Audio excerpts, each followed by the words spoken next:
اگر ہم کسی 18 گریڈ کے آفیسر کے پاس اپنے کاغذات کی تصدیق کے لیے جاتے ہیں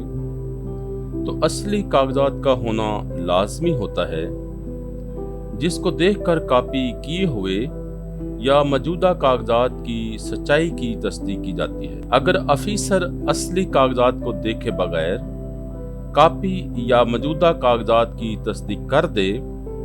تو آفیسر بھی جھوٹا اور وہ کاغذات بھی، اور اگر اصلی کاغذات موجود ہوں تو پھر بات ہی ختم۔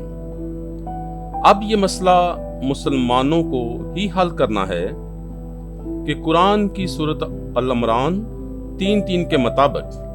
توریت یا انجیل کے بارے میں تصدیق سچی تھی یا ان کے اصلی متن موجود نہ ہونے کے باوجود قرآن نے ان کی تصدیق کر دی۔ اگر وہ کلام موجود تھے اور قرآن کی تصدیق سچی، تو اب کوئی مسلمان یہ کہے کہ وہ سچے نہیں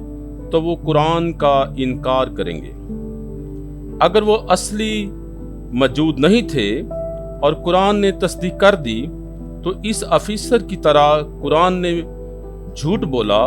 اور اب قرآن کی کسی بات کو سچا نہیں مانا جا سکتا۔ فیصلہ اب مسلمانوں نے ہی کرنا ہے، قرآن کی تصدیق سچی یا جھوٹی۔ ہماری مزید ویڈیو دیکھنے کے لیے ہمارے یوٹیوب چینل اور فیس بک کو دیکھیں،